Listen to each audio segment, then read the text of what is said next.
नमस्कार, राम राम।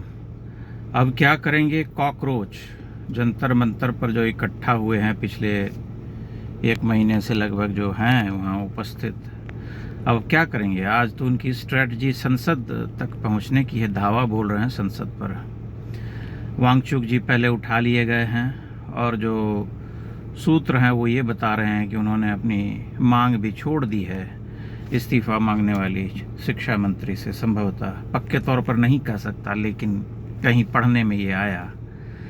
लेकिन ध्यान अगर आप देखें तो इस आंदोलन का जिसे हम कहते हैं कि हासिल, वो कुछ भी नहीं है, क्योंकि हर आंदोलन का अपना एक महत्व होता है। जैसे इससे पहले जब अन्ना हजारे या उनकी अगुवाई में जब आंदोलन इस देश में शुरू हुए थे, दिल्ली के जंतर मंतर, रामलीला मैदान और अलग अलग शहरों में विरोध प्रदर्शन होने लगे थे, समानांतर विरोध प्रदर्शन चल रहे थे और देश का एक बहुत बड़ा समुदाय जो है उससे जुड़ गया था। अलग अलग क्षेत्रों के बड़े बड़े लोग उसमें जुड़ गए थे। लेकिन उसका उद्देश्य जो था वो तो मतलब एक तरह से उसका हरण हो गया और उसके बाद लोगों का मोहभंग भी हुआ। फिर लोगों ने अपने अपने रास्ते पर चलना स्वीकार किया और वो जो उसके अगुआ थे वो क्या करके गए ये तो हम सभी जानते हैं।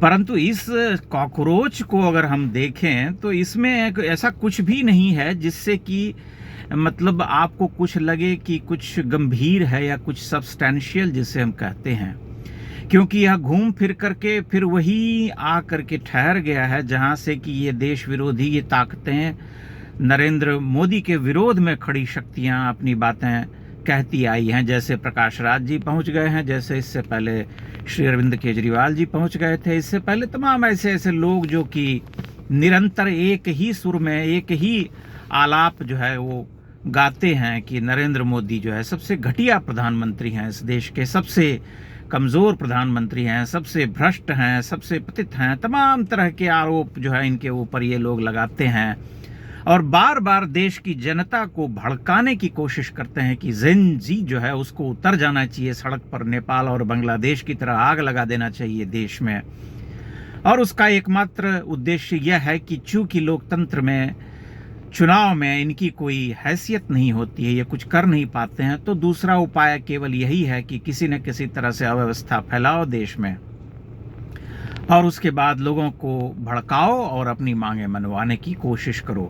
अब देखिए वो जो दीपके जी हैं उन्होंने अपनी मंशा जाहिर कर दी। एक दिन पहले उन्होंने कहा कि शर्मनाक है, शर्म करो, ये करो वो करो, और इस देश के इतिहास का बार बार कहा कि सबसे घटिया प्रधानमंत्री हैं नरेंद्र मोदी।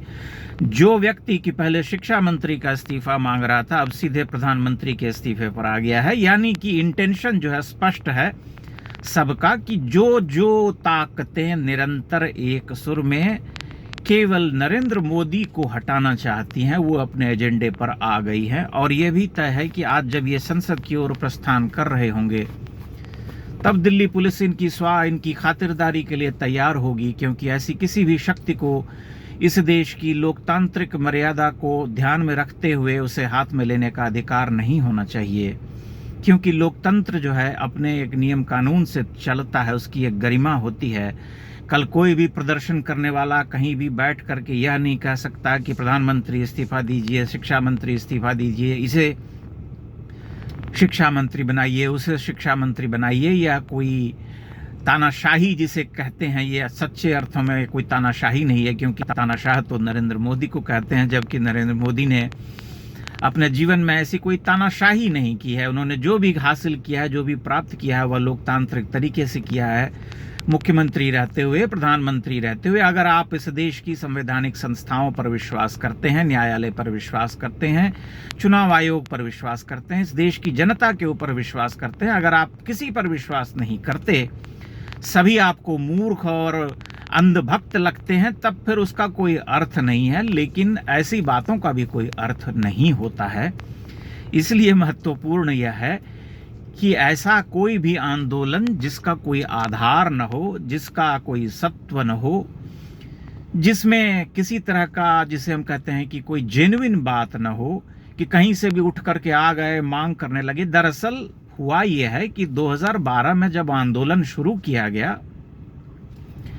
तो उसने इस देश में नए सिरे से आंदोलनकर्ताओं की एक भीड़ को जन्म दिया, जो किसी भी प्रांत में, किसी भी देश में यहाँ वहाँ से उपज जाते हैं, आ जाते हैं, प्रकट हो जाते हैं और कहते हैं कि हमारी मांग ये है, हटाओ देश की सरकार को, ऐसे इस्तीफा दो, ये मंत्री इस्तीफा दो, इसे प्रधानमंत्री बनाओ, इसे शिक्षा मंत्री बनाओ, इसे ये मंत्री बनाओ, वो मंत्री बनाओ, हम अनशन करेंगे, भूख हड़ताल करेंगे।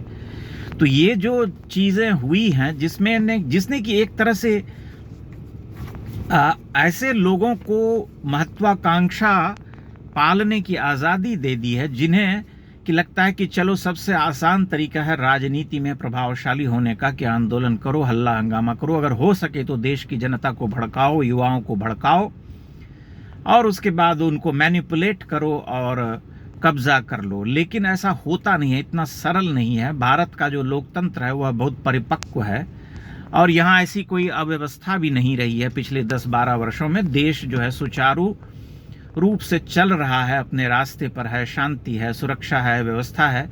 छोटी मोटी घटनाएं इस देश में होती रहती हैं, होती रहेंगी चोरी चकारी की, उससे मुक्ति पा लेना संभव नहीं है। इसलिए उसके आधार पर किसी सरकार को गिराने की कुचेष्टा जो है कभी भी फलित नहीं हो सकती। और मैं यह मानता हूं कि यह जो आंदोलन खड़ा किया गया है, इस आंदोलन का हासिल कुछ भी नहीं है, क्योंकि इसके पास कोई आधार नहीं है, कुछ भी ऐसी चीज नहीं है जिसके बूते ये लोगों को प्रभावित कर सकें। कोई नई बात नहीं है, कोई ऐसी उल्लेखनीय बात नहीं है जिसको आधार बना करके देश की जनता को ये कुछ नया दे सकें या उसका ध्यान जो है आकृष्ट कर सकें। इसलिए ये फूके हुए कारतूस हैं मेरी दृष्टि में, जो कि आने वाले समय में बुझ जाएंगे। एक तरह से इनसे कोई धमाका नहीं होने वाला है। हाँ, लेकिन जो इतने दिनों तक नाटक प्रदर्शन किया उसका जो है उसकी परिणति भी होगी ही, और आज वह हो जाएगी। उसके बाद ये क्या करेंगे नहीं करेंगे यह तो आने वाला समय जो है स्वयं बता देगा। परंतु मैं ऐसे किसी आंदोलन का कोई भविष्य, और जो लोग उछल उछल करके टिप्पणी करते हैं कि ये सरकार चली जाएगी, हार जाएगी, सरकार गिर जाएगी, सरकार उन्हें थोड़ा धीरज रखना चाहिए, प्रतीक्षा करना चाहिए समय की, कि समय ने उनके लिए क्या लिख रखा है, क्योंकि हम समय के बारे में तो कुछ जानते नहीं। और ऐसी न जाने कितनी ही कोशिशें इन 12 वर्षों में अलग अलग शक्तियों के द्वारा की गई, जबकि उन्होंने ऐसी भविष्यवाणियां की कि जो है जनता जो है जूते मार करके भगाएगी, यहाँ से भगाएगी, वहाँ से भगाएगी, इस साल इस्तीफा दे देंगे, जनवरी में दे देंगे, सरकार गिर जाएगी, दिसंबर में सरकार गिर जाएगी, ऐसा हो जाएगा, वैसा हो जाएगा, देश जो है एक जिसे कहते हैं एक आर्थिक रूप से कंगाल हो गया है, ऐसा हो गया है, वैसा हो गया। लेकिन आप देख रहे हैं कि उनमें से कोई भी बात जो है सत्य सिद्ध नहीं हुई है। इसलिए हमें प्रतीक्षा करना होगा। और हम ये देख रहे हैं कि ऐसी जो शक्तियां प्रदर्शन करने के लिए जुटती हैं, जंतर मंतर से लेकर के तंत्र तक और रामलीला मैदान तक, इन सब के बेस में कुछ नहीं है, आधार में कुछ नहीं है। क्योंकि लड़ाई जब आप किसी ऐसे व्यक्ति से लड़ने जाते हैं जिन्होंने कि जीवन में संघर्ष करके एक छोटे कार्यकर्ता से उठ करके स्वयं को पार्टी का महासचिव और उसके बाद संगठन मंत्री से होकर के मुख्यमंत्री तक का रास्ता तय किया, और उसके बाद अपने बूते देश के प्रधानमंत्री बने, एक कीर्तिमान स्थापित करने वाले नेता जिनकी दाद विश्व की बड़ी बड़ी शक्तियां देती हैं, तब आप इस तरह की कोशिशों से उसे पराजित नहीं कर सकते। आपको बहुत बड़ा आधार बनाना पड़ेगा। ये बात इनको समझ लेनी चाहिए। आप अपने विचार, अपनी टिप्पणियां अवश्य साझा कीजिएगा और चैनल को लाइक और सब्सक्राइब भी करते रहिए। बहुत बहुत धन्यवाद।